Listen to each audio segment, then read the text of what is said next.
안녕하세요. 부모님 집에서 생활하다가 홀로 독립을 하게 된 20대 후반 남자입니다. 저는 원래 집에서 시간을 보내는 걸 좋아하는 전형적인 집돌이입니다. 이번에 이사하고 나서 제 공간이 생기니까 집에 더 있고 싶어지더라고요. 부모님과 함께 살다가 처음으로 저만의 공간에서 살게 되니 너무 설레고 좋았어요. 제가 이사한 집은 방 2개짜리 투룸인데 새로 얻은 이 공간을 깔끔하고 멋스럽게 꾸미고 싶다는 욕심이 생기더라고요. 그래서 가성비 좋은 인테리어를 찾으면서 하나씩 집을 바꿔나갔어요. 예쁜 가구, 아기자기하고 모던한 소품들을 구경하다 보니 사고 싶은 게 끝도 없더라고요. 하지만 예산이 정해져 있으니까 하나씩 천천히 사들이면서 이제는 더 이상은 그만 사야겠다 싶더라고요. 어느 날 우연히 중고거래 사이트인 당근마켓에 들어가게 되었는데 보니까 상태가 거의 새 것 같은 물건들이 정말 많은 거예요. 게다가 가격도 훨씬 저렴하고 예쁜 물건도 많아서 눈이 휘둥그레졌죠. 그래서 그때부터 시간이 날 때마다 당근마켓을 기웃거리며 구경하기 시작했어요. 그러던 중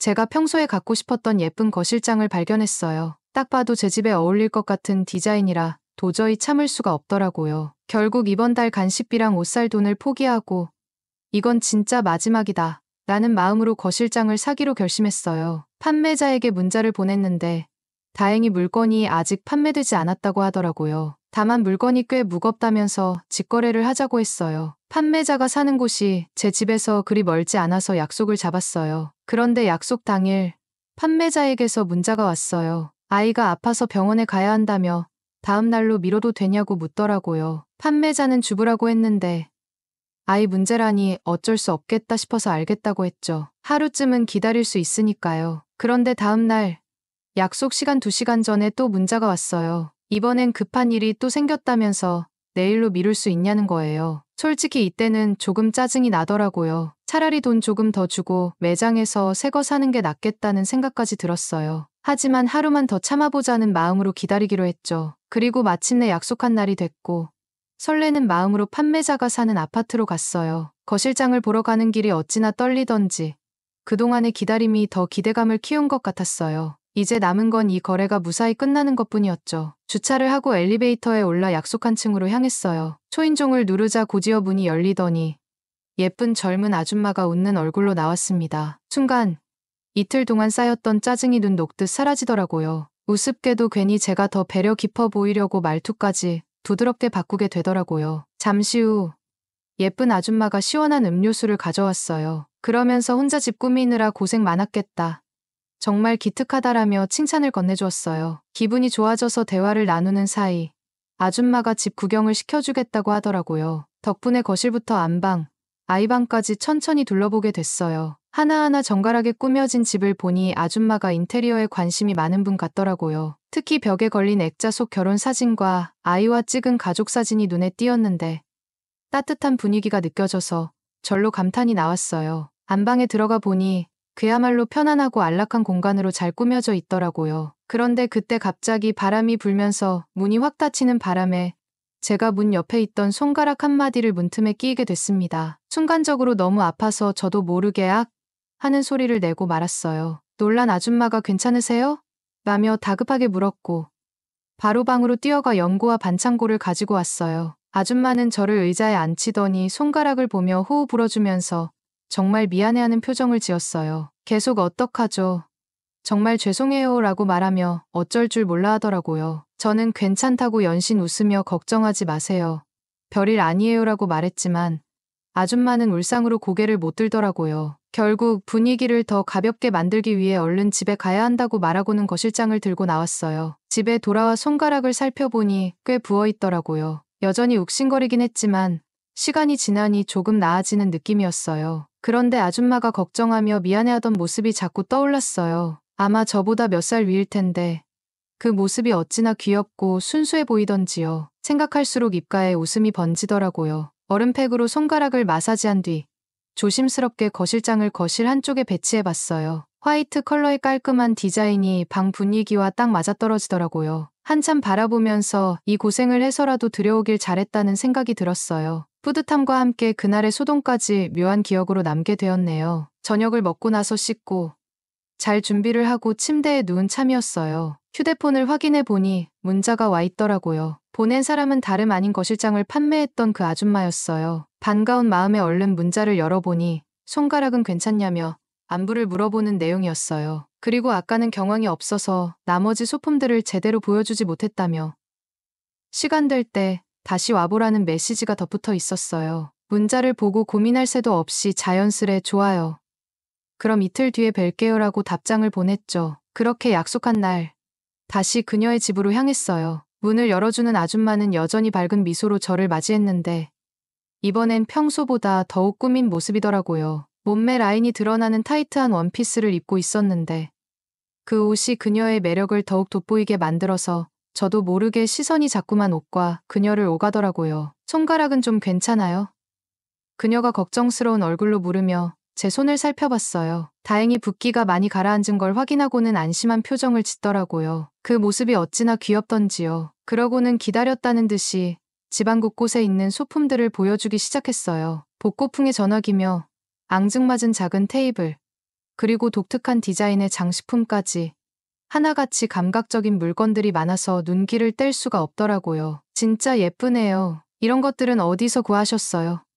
제가 감탄하며 물었더니 그녀가 웃으며 예쁘죠?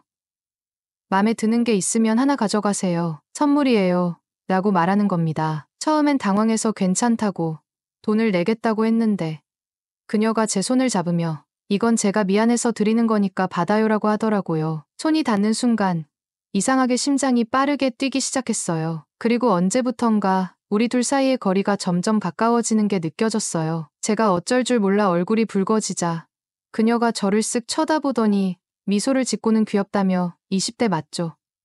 젊어서 좋겠다라고 말하는 거예요. 민망해져서 고개를 숙였는데 이번엔 제가 아줌마가 더 순수한 면이 있는 것 같다면서 20대 같다고 맞받아쳐 주었어요. 그러더니 아줌마는 살짝 웃으며 순수하지 않다고 하더라고요. 그 말에 당황한 제 표정을 보고 그녀가 농담이라며 깔깔 웃었어요. 그 후 그녀는 간식을 준비해 오더니 이번엔 직접 먹여주기까지 하더라고요. 점점 분위기가 묘하게 흘러갔어요. 그 순간 그녀가 눈을 마주치며 대놓고 말했어요. 우리 한번 만나볼래요? 저는 당황해서 결혼하신 것 같은데 라고 말했지만 그녀는 웃으며 남편은 나한테 신경도 안 써요. 그냥 무시해도 돼요. 라고 말하며 살짝 손길을 내미는 겁니다. 그녀의 매력적인 모습에 마음이 흔들리기 시작했어요. 머리로는 이러면 안 된다는 걸 알지만 마음은 이미 그녀를 향하고 있었어요. 결국 제 마음이 머리를 이기고 말았어요. 그리고는 마음이 가는 대로 일을 저지르고 말았습니다. 그녀는 방으로 저를 이끌고 가더니 진한 키스를 퍼붓기 시작하더라고요. 얼마 만에 느껴보는 여자의 느낌인지 저는 허리 아래에서 반응이 오기 시작했고 소중이가 한껏 커져버렸습니다. 그때 그것을 본 그녀는 혈기왕성한 나이라 그런 건지 신체 반응이 아주 좋다며 이뻐해줘야겠다고 하더라고요. 그러더니 제 앞에 쭈그려 앉아서는 입으로 살살 돌려가며 소중이를 기분 좋게 해주는 겁니다. 저는 최고조로 달아오른 상태로 고삐가 풀리고 말았습니다. 그녀 위에 올라타고는 힘껏 사랑해주겠노라고 움직이기 시작했죠. 그녀는 연신 소리를 내며 너무 좋다고 지금처럼 쭉 계속해달라고 떨리는 듯한 목소리로 애원하더라고요. 절정에 다다를 때쯤 그녀에게 모든 걸 쏟아붓기 위해 더 빠르게 움직였고 깊숙한 그곳에서 폭발함과 동시에 그녀도 오선생이 왔는지 파르르 떨며 찌르는 듯한 소리를 내더라고요. 너무나 행복한 순간이었습니다. 이런 맛이 또 있을까 싶었죠. 그녀와 함께 보냈던 시간은 설렘과 떨림의 연속이었어요. 그녀의 따뜻한 손길과 미소, 그리고 그 순간의 모든 감정이 너무나 좋았습니다. 하지만 시간이 지나고 문득 이렇게 해서는 안 된다는 후회가 밀려들더군요. 제 성격상 떳떳하지 못한 일은 하지 않는 게 옳다고 늘 생각해왔기에 이런 선택을 한 스스로가 낯설고 혼란스러웠어요. 그날 그녀와의 만남을 급히 마무리하고 집으로 돌아왔습니다. 얼마 후 그녀가 보낸 문자는 제 마음을 더욱 복잡하게 만들었죠. 왜 물건을 두고 갔냐며 다시 오라고.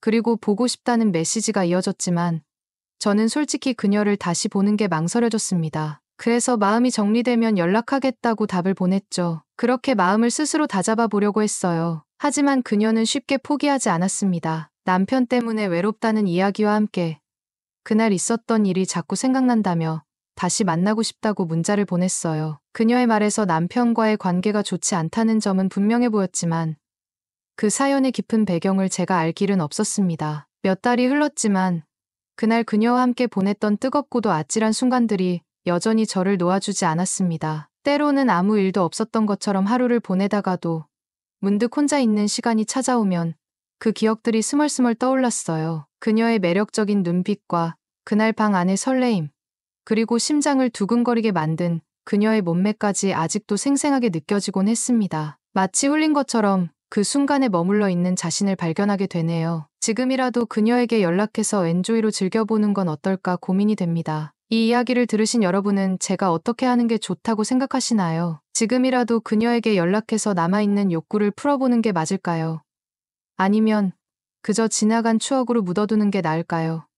댓글로 여러분의 솔직한 의견을 들려주시면 결정을 내리는데 큰 도움이 될 것 같습니다. 지금까지 저의 이야기를 들어주셔서 감사합니다.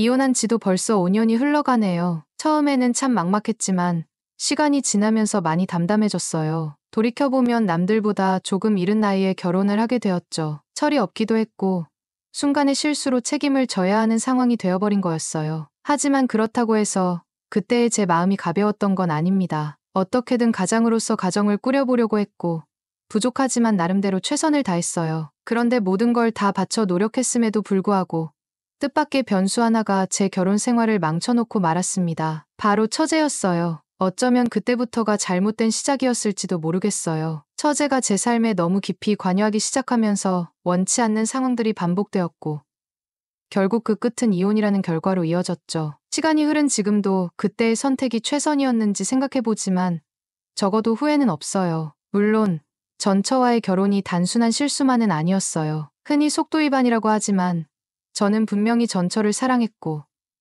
아이가 태어났을 때도 그 마음은 진심이었어요. 우리 앞에 찾아온 아이를 보면서 책임을 다하고 싶었고 아내를 위해 최선을 다하고 싶었죠. 하지만 현실은 이상과는 달랐어요. 결혼 생활을 시작하고 가장 힘들었던 건 처가의 시선이었어요. 전처는 저보다 나이가 어린 데다가 공부도 잘해서 기대가 컸던 집안의 귀한 딸이었죠. 그런 아이가 대학을 졸업하기도 전에 애 엄마가 되어버렸으니 처가 쪽에서는 얼마나 허탈했겠어요. 그들의 실망스러운 눈빛을 마주할 때마다 어깨가 움츠러들었고 처가에 갈 때면 기가 죽을 수밖에 없었어요. 그나마 다행이었던 건 우리 집이 경제적으로 조금 여유가 있었다는 점이었어요. 아버지는 제가 이제 곧 아빠가 될 거라는 사실을 받아들이고 제 앞날을 걱정하셨죠. 성적도 별로였고 취직할 가능성도 희박했으니 차라리 장사를 해보는 게 어떻겠냐고 하셨어요. 그렇게 해서 처음 문을 연 게 작은 카페였어요. 그런데 신기하게도 장사에는 제법 소질이 있었나 봅니다. 예상보다 가게가 잘 됐고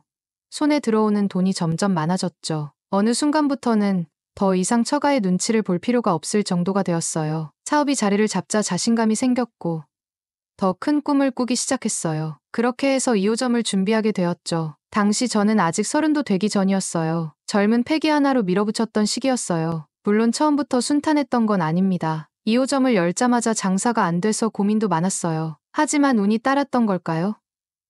근처에 여러 시설이 들어서면서 유동인구가 늘어났고 덩달아 저희 가게도 매출이 오르기 시작했죠. 그렇게 장사가 잘 되면서 사업적으로도 더 안정감을 찾게 되었어요. 한편 전처에게는 저보다 3살 어린 여동생이 있었어요. 아직 대학을 졸업하지 않은 처제였죠. 저는 외동이라 그런지 처제가 귀엽기도 하고 친동생처럼 잘 챙겨주려고 했어요. 처제도 저를 오빠처럼 따랐고 종종 가게에 놀러와서 시간을 보내곤 했죠. 가끔 남자친구가 생기면 데리고 와서 저한테 인사를 시키기도 했어요. 그럴 때마다 커피 한 잔 정도는 사주는 게 아니라 용돈도 챙겨주고 좋은데 데려가 밥도 사주곤 했죠. 전처는 출산 이후로 취업을 하고 싶어 했지만 아이를 키우느라 결국 전업주부가 될 수밖에 없었어요. 그래도 당시에는 육아에 대한 스트레스가 있긴 했어도 저와 크게 싸우거나 다투는 일은 많지 않았어요. 힘든 순간들도 있었지만 그래도 우린 그럭저럭 잘 지내고 있다고 생각했어요. 장인의 건강이 악화되면서부터 모든 것이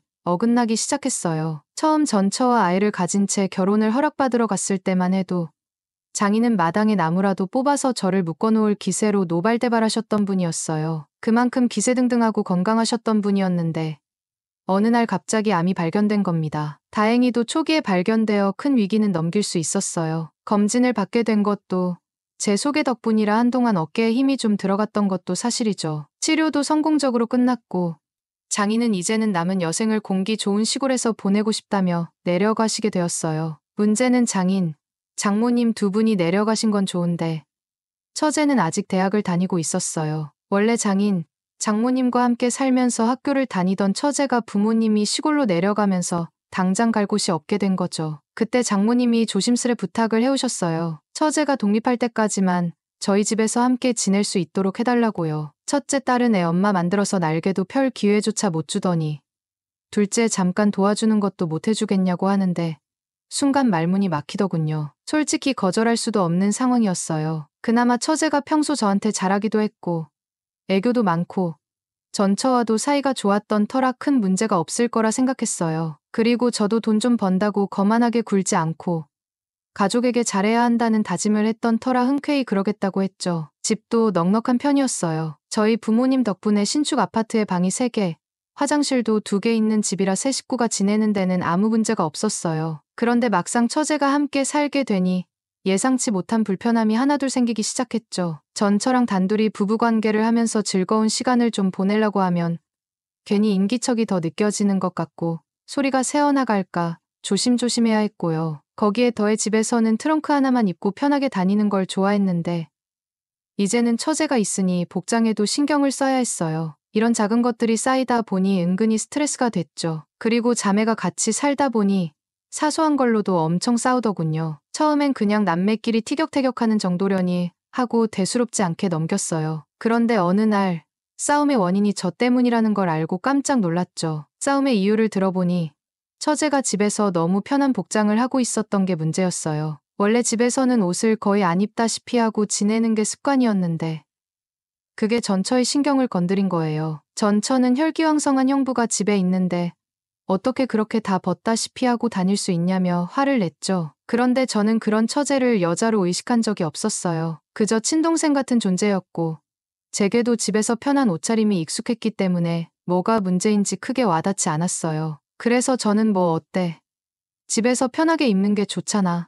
라며 처제 편을 들어줬어요. 사실 아내 편을 들지 않은 이유는 저도 집에서는 트렁크 하나만 입고 다니고 싶었기 때문이었어요. 하지만 전처는 제 말을 듣지도 않고 둘 다 미쳤어 라며 불같이 화를 내더군요. 그날 싸움은 어영부영 끝났지만 이후로 분위기가 묘하게 변하기 시작했어요. 처제나 저나 전보다 복장에 신경을 쓰게 됐고 실질적으로 집안에서 가장 강한 권력을 쥐고 있는 사람이 전처였기 때문에 조심할 수밖에 없었죠. 그런데 문제는 전처가 그날 이후로 이상할 정도로 날카로워졌다는 거예요. 아주 사소한 것에도 신경질을 내고 예전 같으면 그냥 넘어갔을 일도 트집을 잡으며 화를 내기 시작했어요. 뭔가 불만이 있는 듯한데 속내를 직접 말하지는 않고 작은 일들을 꼬투리 잡는 식으로 날카롭게 반응하더라고요. 저는 처음엔 그저 예민한 날이려니 했는데 그게 계속 반복되면서 점점 심각해지기 시작했어요. 그날 싸움이 어떻게 시작됐는지는 솔직히 정확히 기억이 나지 않아요. 워낙 사소한 일이었을 텐데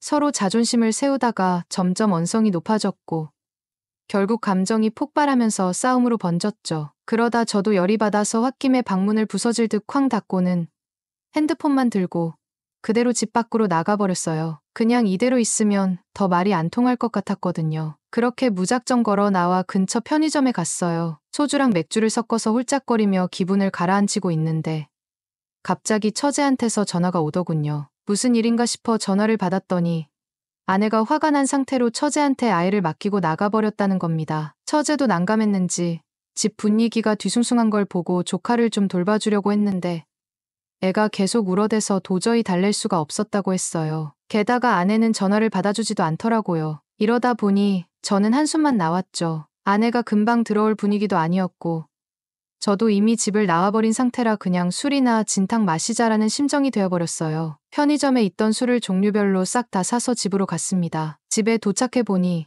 처제가 울고 있는 아이를 들쳐업고 어쩔 줄 몰라 하고 있었어요. 애는 온 힘을 다해 울고 있고 처제 얼굴엔 당황한 기색이 역력했죠. 어쨌든 마음을 가다듬고 아이를 달래서 겨우 재웠어요. 그렇게 한바탕 난리를 치르고 거실로 나오니 그제야 처제가 편하게 있으려고 브라도 안 입고 있었던 게 눈에 들어왔어요. 원래는 신경도 안 썼을 텐데 이상하게 그 순간 서로 민망함이 감돌더군요. 그리고 처제도 뒤늦게 그걸 눈치챘는지 얼굴이 붉어지더니 아무 말 없이 후다닥 방으로 들어가 버렸어요. 괜히 시선이 어딜 향했나 싶기도 하고 이 분위기가 더 이상해지는 건가 싶었는데 이미 머릿속은 적당히 술 마시고 잠이나 자자는 생각뿐이었어요. 그래서 편의점에서 사온 술을 꺼내고 간단하게 데워 먹을 안주까지 챙겨서 혼자 술상을 차리기 시작했죠. 한참 술상을 다 차려놓고 마시려는데 갑자기 처제가 조심스레 방에서 나오더니 한껏 꽁꽁 싸맨 옷차림으로 다가와서는 형부, 저도 옆에서 같이 마셔도 돼요?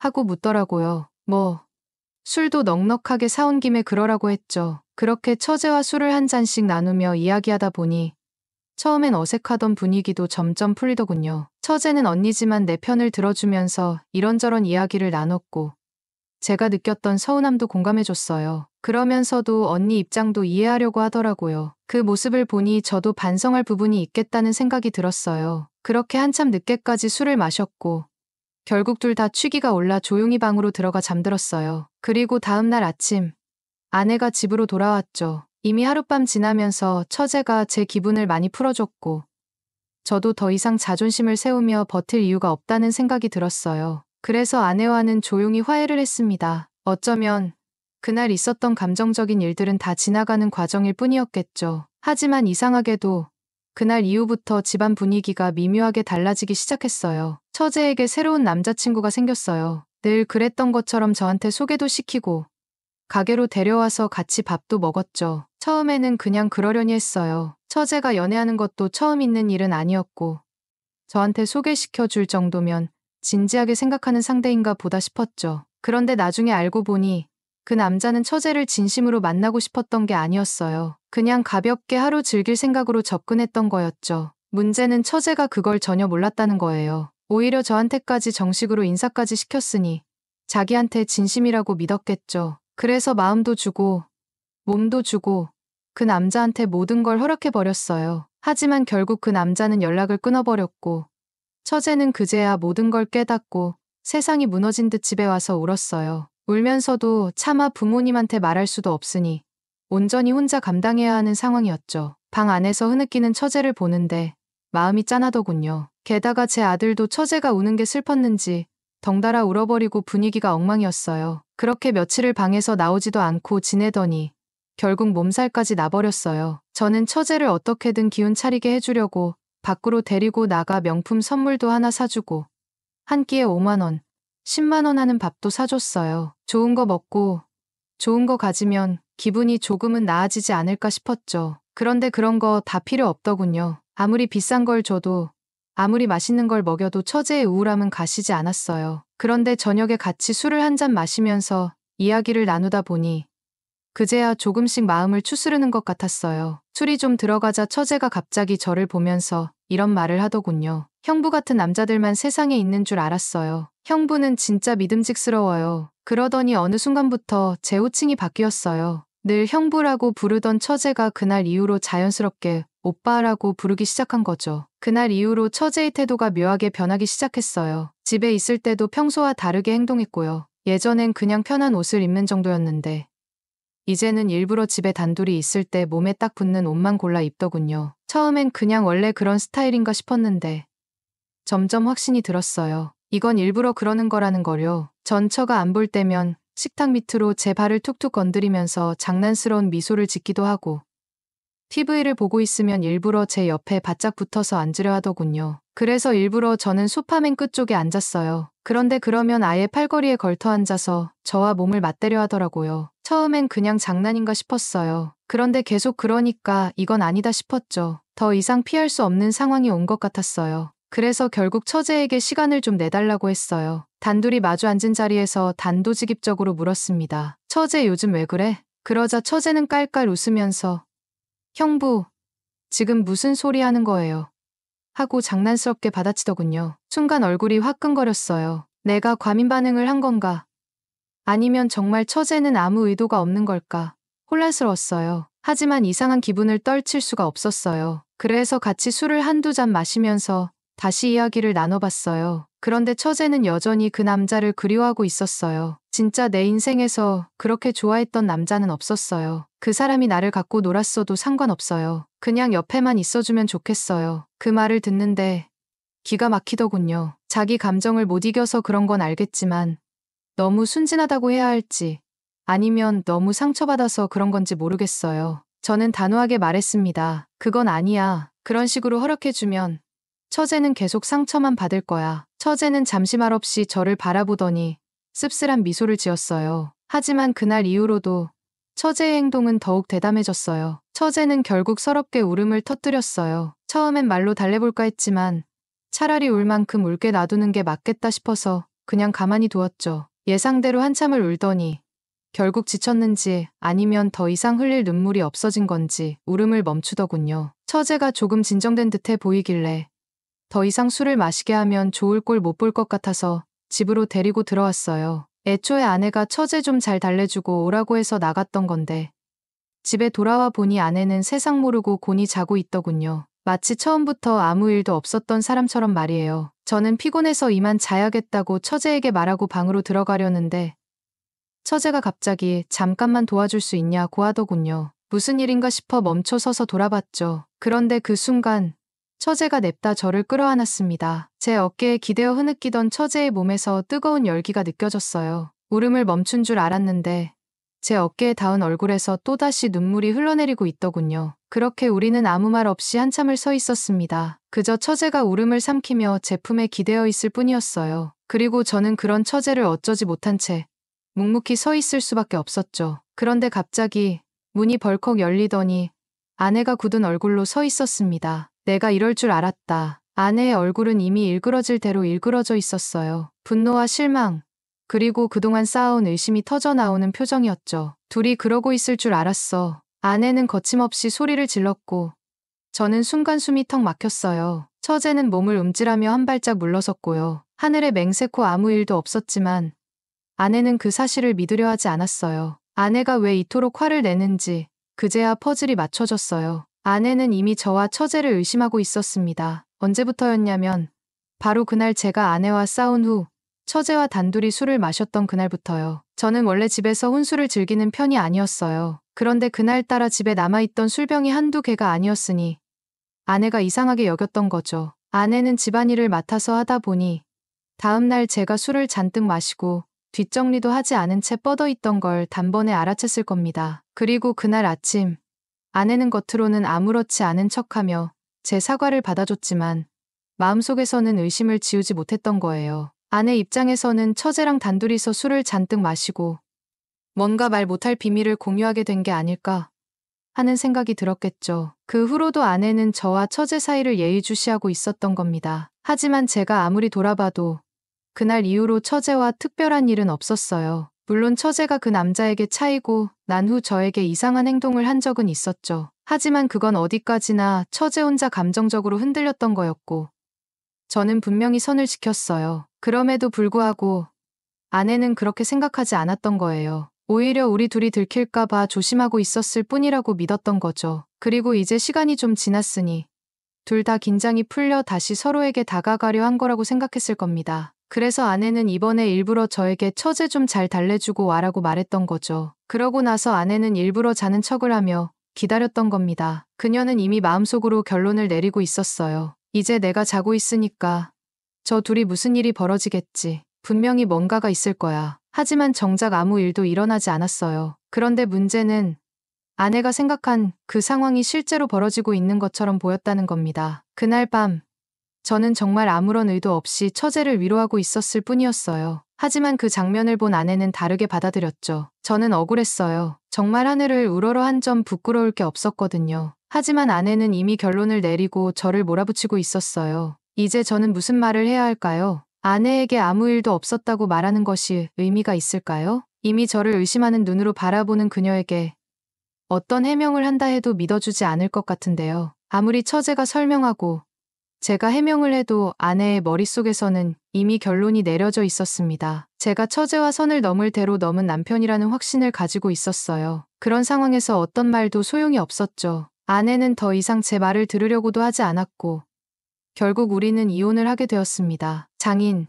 장모님께서도 크게 화를 내셨습니다. 우리는 딸을 맡긴 거지 한 명 더 준 게 아니다. 아내의 말은 이미 기정사실처럼 받아들여졌고 저에 대한 믿음은 산산이 조각나 버렸습니다. 결국 이혼은 길게 끌지 않았어요. 결혼했던 기간만큼 위자료를 지급하는 걸로 정리했고 아이는 제가 데려오기로 했죠. 그리고 그렇게 아내는 물론이고 처제까지 제 곁을 떠나갔습니다. 그렇게 5년이 흘렀습니다. 처제는 그동안 연락을 끊지 않았어요. 어쩌면 스스로 책임을 느끼고 있는지도 모르겠습니다. 오빠, 미안해요. 이 모든 게 내 잘못이에요. 처제는 몇 번이고 같은 말을 반복했어요. 하지만 저는 이제 그 이야기를 들을 때마다 담담해졌습니다. 이미 엎질러진 물이니까요. 그런데 문제는 처제가 여전히 저를 너무 신경 쓰고 있다는 점이었어요. 처제도 이제 30이 다 되어가는데 남자친구를 사귀지 않고 있습니다. 연애를 해도 될 나이인데도 누구를 만나려 하지 않아요. 그리고 제가 쉬는 날이면 굳이 회사를 휴가 내고 저를 찾아옵니다. 집안일 좀 거들어 줄게요. 형부 혼자 두기 싫어서 왔어요. 그렇게 가게에도 오고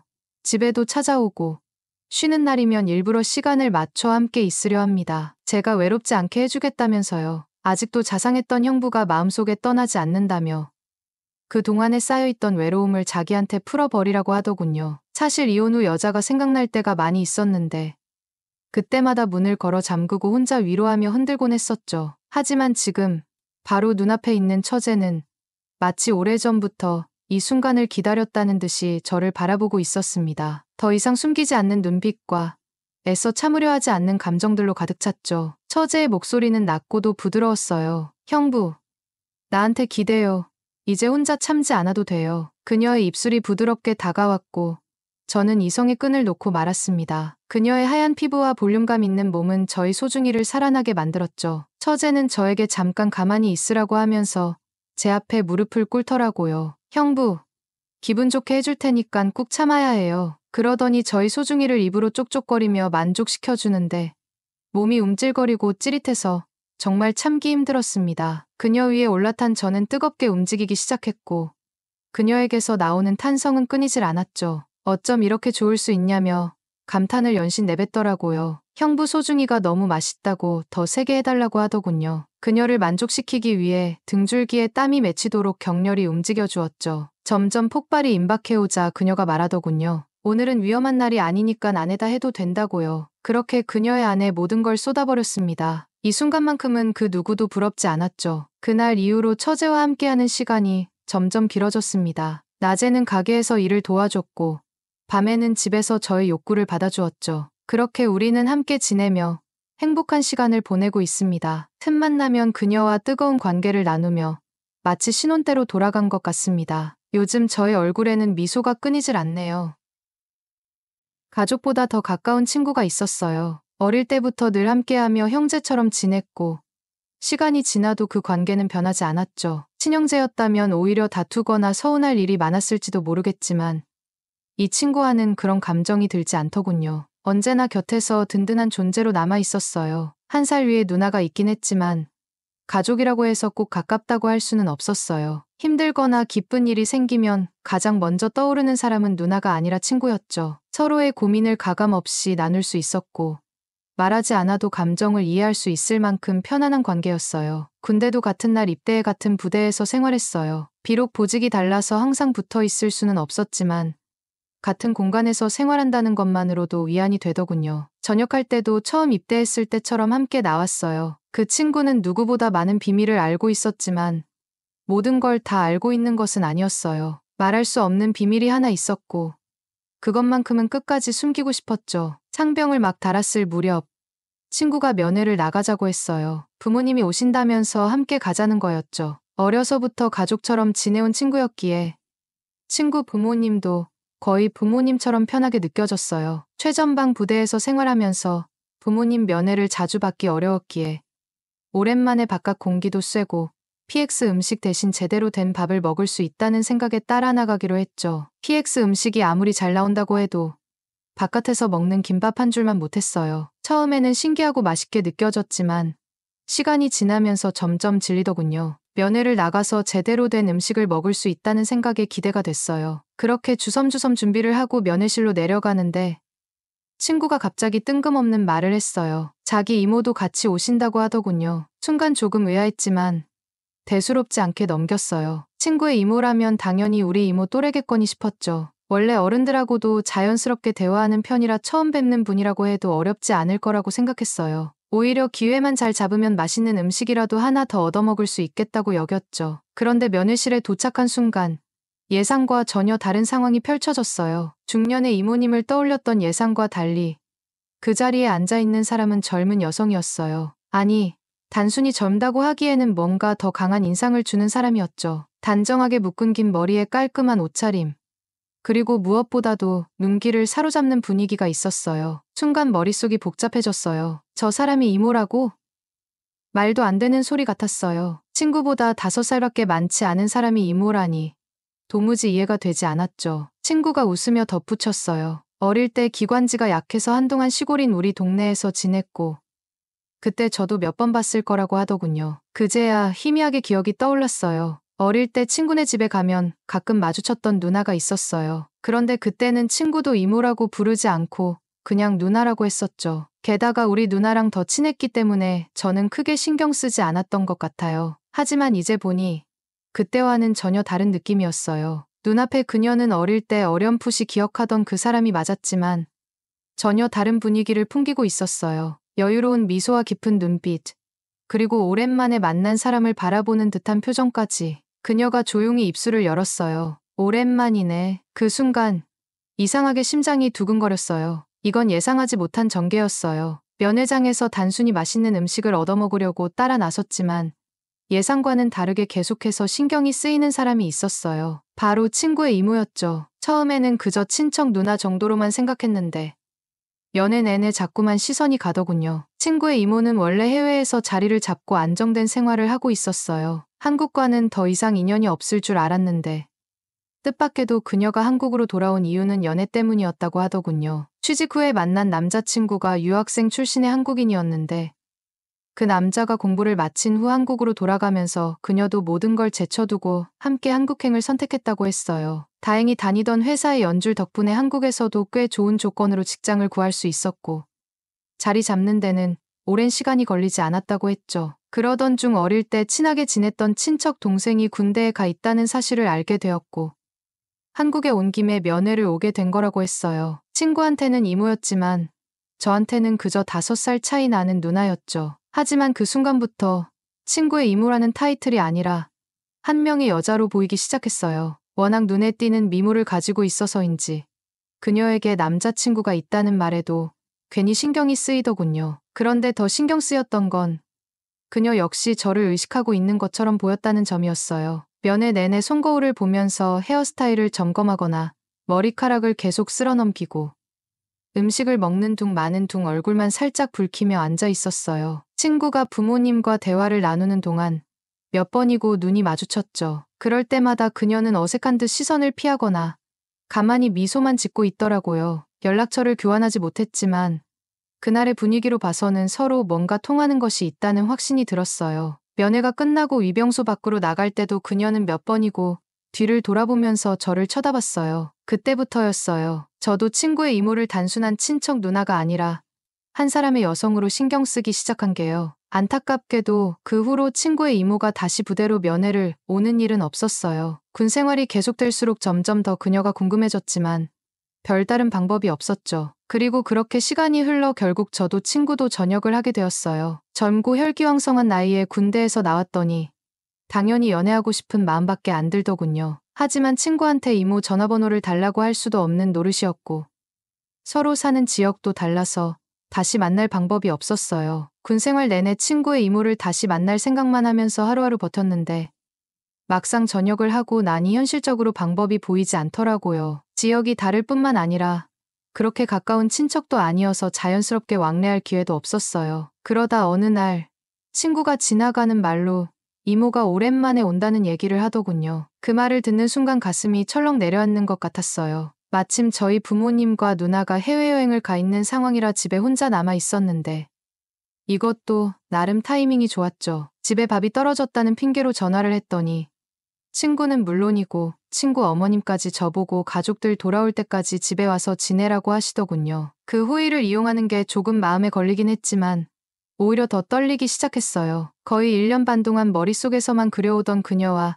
다시 마주할 기회가 생겼으니까요. 식사를 마치고 친구와 TV를 보면서 빈둥거리고 있는데 마침내 문이 열리더니 친구의 이모가 들어왔어요. 순간 심장이 터질 것 같았어요. 처음 면회실에서 마주쳤을 때 그녀는 외국에서 오래 살아온 티가 많이 나는 분위기였어요. 그런데 1년 반이 지나고 다시 만난 그녀는 완전히 달라져 있었어요. 화장도, 옷차림도, 심지어 헤어스타일까지도 당시 한국에서 유행하던 스타일로 바뀌었더군요. 그동안 상상했던 모습과 조금 달라서 순간 당황했지만 오히려 그 변화가 더 자연스럽고 예뻐 보였어요. 정신이 아찔해지고 저도 모르게 입이 떡 벌어졌어요. 친구의 이모는 한껏 꾸미고 왔지만 표정이 무척이나 어두웠어요. 오랜만에 본 그녀가 반가워서 인사를 건네려고 했지만 그녀는 눈길조차 주지 않고 친구 어머니에게 곧장 달려가더니 목이 터져라 울기 시작했어요. 순간 분위기가 얼어붙었죠. 친구 어머니는 무슨 일이냐며 당황스러운 표정으로 그녀를 방으로 데리고 들어갔어요. 감정이 너무 북받친 듯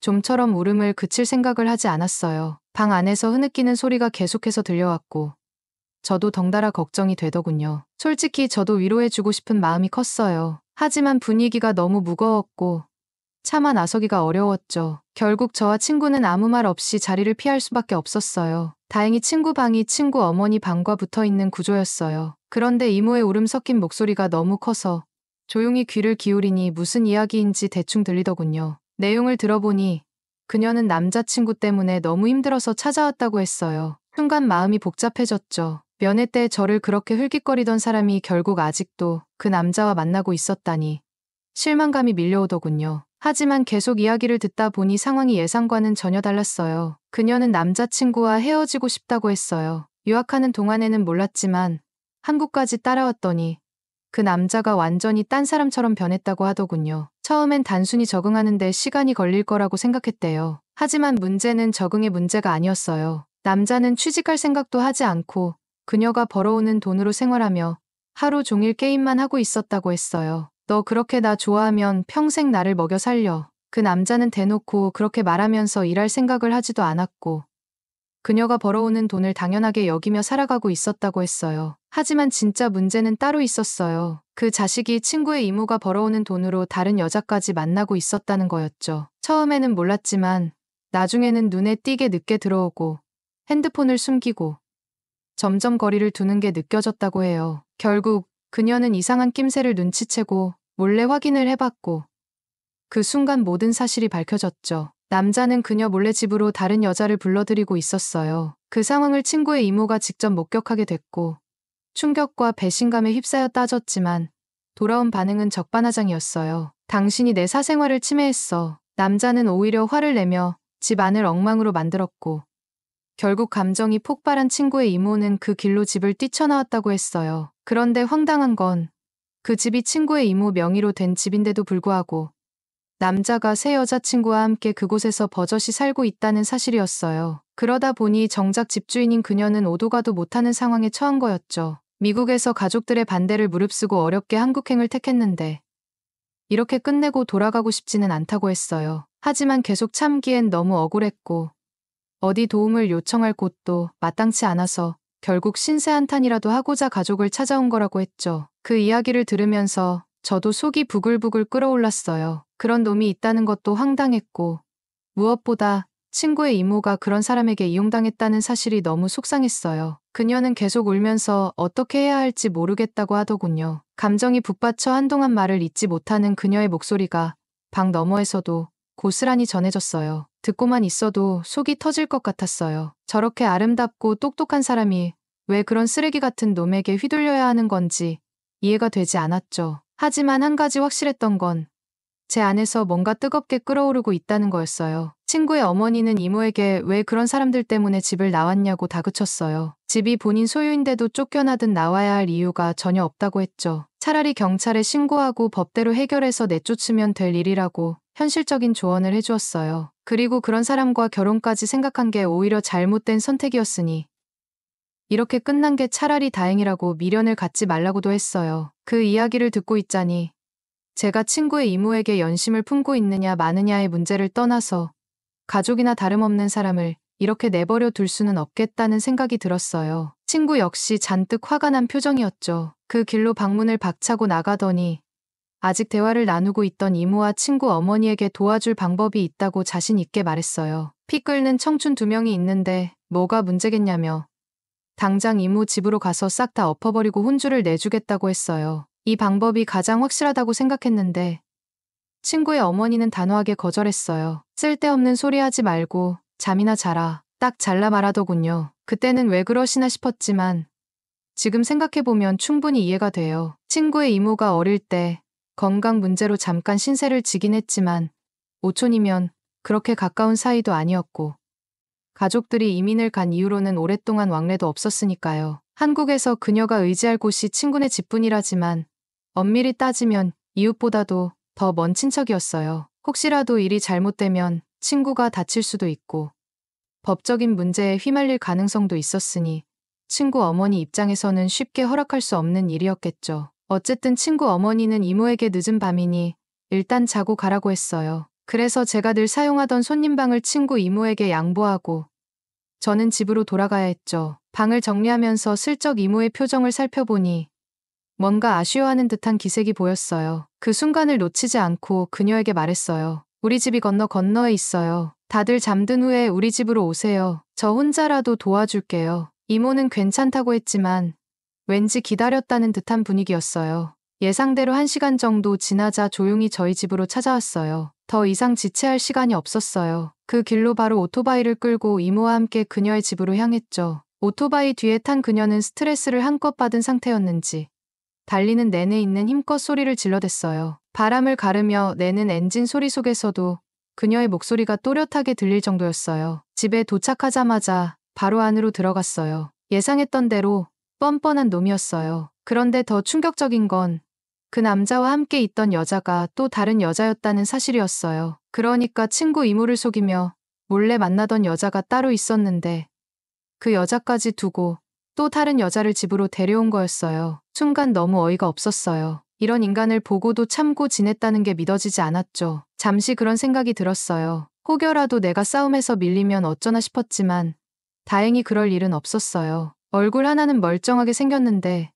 그 외에는 저와 비교할 게 하나도 없었어요. 그 길로 그놈과 집을 차지하고 있던 여자까지 모조리 내쫓아 버렸어요. 그리고 마지막으로 강하게 경고했죠. 2번 다시 이 근처에 오면 이 정도로는 안 끝날 거다. 그놈은 겁에 질린 표정으로 비실비실 도망쳤어요. 그런 모습을 보니 속이 다 후련했어요. 하지만 가장 후련했을 사람은 친구 이모였겠죠. 드디어 그 쓰레기 같은 관계에서 벗어났으니까요. 그런데 남자가 사라지는 뒷모습을 바라보던 그녀의 눈에서 닭똥 같은 눈물이 뚝뚝 떨어지고 있었어요. 그 모습을 보니 이상하게 복잡한 감정이 들었어요. 이건 분명 잘못된 관계였고 그녀도 힘든 시간을 보냈지만 그래도 사랑했던 사람이었겠죠. 저는 그녀의 눈물이 더 이상 흐르지 않도록 뭔가 해야 한다는 생각뿐이었어요. 저는 마치 백마탄 왕자라도 된 듯한 착각을 했던 것 같아요. 친구의 이모를 그 쓰레기 같은 남자로부터 구해냈으니 이제 그녀가 후련해하고 저에게 고마워할 줄 알았어요. 그런데 그녀는 눈물을 흘리면서도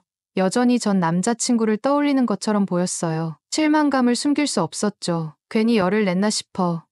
그럼 안녕히 주무세요. 하고 돌아가려고 하는데 그녀가 저를 붙잡았어요. 그냥 가지 말고 술이나 한 잔 같이 해줘요. 솔직히 순간 고민이 됐어요. 오토바이를 끌고 온 터라 술을 마시면 집에 갈 수 없었거든요. 그래서 농담 삼아 술 마시면 저 집에 못 가는데요?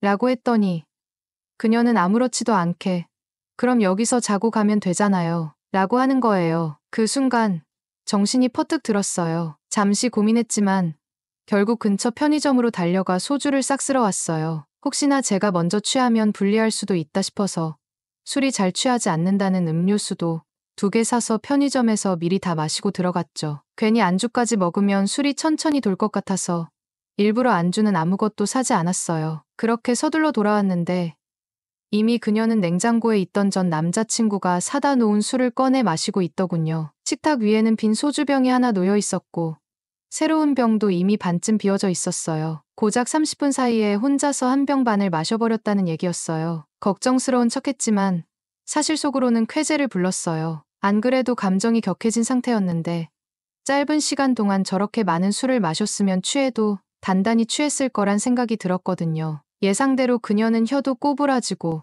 움직임도 둔해진 상태였어요. 제가 사온 술을 테이블 위에 올려놓으니 그녀는 과일맛 소주가 눈에 들어왔는지 그것부터 꺼내더라고요. 자연스럽게 그녀 옆에 앉아 술을 따랐어요. 잔을 채우고 건배를 한 뒤 연거푸 술을 들이켰어요. 별다른 대화도 없었어요. 잔이 비면 따라주고 마시고 다시 따르고 그저 그런 반복이었죠. 시간이 얼마나 흘렀을까. 테이블 위에는 빈 병이 5개를 넘어가기 시작했어요. 그때 갑자기 전화벨이 울렸어요. 친구네 집에서 난리가 난 모양이었어요. 그녀가 집에 있어야 하는데 사라졌으니 당연히 걱정을 했겠죠. 전화를 받자마자 친구와 친구 어머니의 다급한 목소리가 들려왔어요. 이모 어디 갔어? 이모랑 같이 있어. 무슨 일이야? 그녀는 이미 술에 잔뜩 취한 상태였어요. 혀가 꼬부라져서 말도 제대로 못했죠. 순간 당황스러웠어요. 제가 같이 있다는 사실이 들키고 싶지 않았어요. 하지 말라는 걸 해서 그런 것도 있지만 무엇보다 그녀가 이 지경이 되도록 술을 마시게 만들었다는 사실이 마음에 걸렸어요. 그 의도가 너무 뻔했기 때문이죠. 이제 계획은 수포로 돌아갔구나. 그냥 길에서 술이 깰 때까지 대충 시간을 보내다가 아침에 후다닥 집으로 돌아가야겠다는 생각을 하고 있었어요. 그런데 예상치 못한 일이 벌어졌어요. 친구와 친구 어머니가 계속해서 지금 어디야? 우리가 데리러 갈게. 라고 하자 그녀가 갑자기 고래고래 소리를 질러댔어요. 오지 마.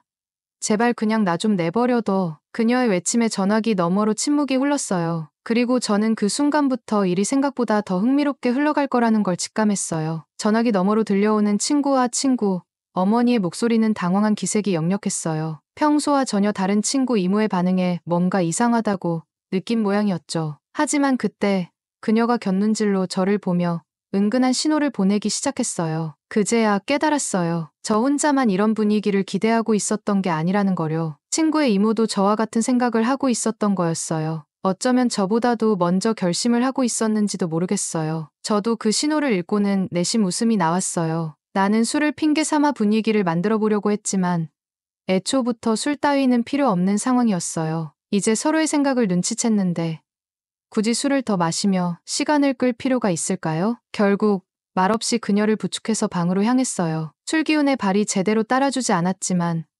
어찌됐든 침대까지 가는 데에는 큰 무리가 없었어요. 침대에 눕는 순간 천장이 빙글빙글 돌기 시작했어요. 술을 너무 많이 마셨다는 걸 그제야 실감했죠. 순간적으로 속이 뒤집히더니 그대로 마신 걸 전부 뱉어버리고 말았어요. 그야말로 최악이었죠. 빈속에 안주도 없이 빠른 속도로 술만 들이부었으니 숙취의 소용 드링크를 미리 마셨다고 해도 소용이 없었어요. 머리는 깨질 듯 아프고 속은 뒤집어지고 정신은 점점 흐려졌어요. 친구 이모는 저보다도 더 많이 마셨는데도 술이 덜 취한 상태였어요. 그래서인지 제가 갑자기 몸을 일으켜 구토를 하자 기겁하며 화들짝 놀라더군요. 그렇게 분위기는 완전히 깨져버렸어요. 결국 아무 역사도 남기지 못한 채 허무하게 밤이 끝나고 말았어요. 그날 이후 친구 이모를 어떻게 다시 봐야 하나 고민이 됐어요. 민망함과 후회가 뒤섞여서 한동안은 연락을 기다릴 수도 먼저 연락을 할 수도 없었어요. 그런데 의외로 그녀가 먼저 연락을 해왔어요. 전화를 받은 순간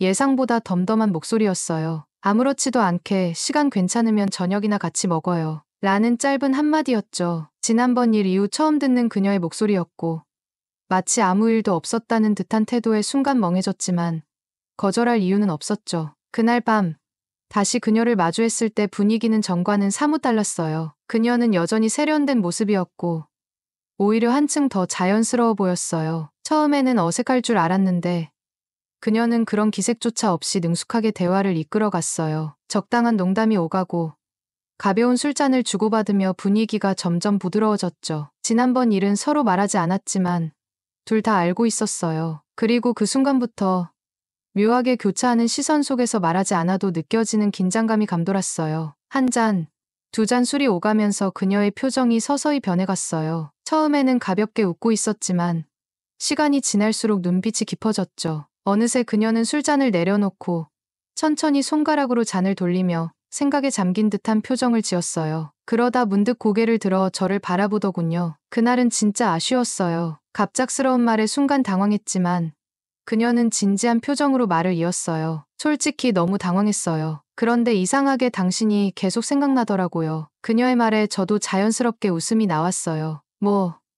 저도 그렇게 되고 싶진 않았어요. 나름 멋지게 분위기를 만들고 싶었는데 말이죠. 그녀는 웃으며 잔을 들어 올렸어요. 이번엔 기분 좋게 만들어 줄 거죠. 그 말 한마디에 분위기가 완전히 달라졌어요. 더 이상은 서두를 필요도 없었고 불필요한 대화도 필요하지 않았어요. 그녀가 천천히 잔을 내려놓으며 가까이 다가왔어요. 손끝이 스칠 때마다 온몸이 긴장되는 느낌이었어요. 서로 가만히 눈을 마주치고 있었는데 더 이상 말이 필요하지 않다는 걸 서로 알고 있었죠. 그녀가 먼저 다가왔어요. 한층 더 가까워진 거리에서 그녀의 향기가 짙어졌어요. 마음이 두근거리는 걸 숨기려 했지만 숨길 수 없을 만큼 감정이 고조되었어요. 그 순간 그녀가 나지막한 목소리로 속삭였어요. 이번엔 진짜 홍콩 가게 해줄 수 있죠. 믿어볼게요. 그 한마디에 더 이상 망설일 이유가 없었어요. 저는 단단해진 소중이를 그녀에게 쑥 집어넣었죠. 전에 했던 실수를 만회해보려고 온 힘을 다해 움직였습니다. 그렇게 한참을 움직이니 그녀에게서 슬슬 반응이 오기 시작하더라고요. 그녀는 조금 더 깊이 꾹꾹 눌러달라고 하는데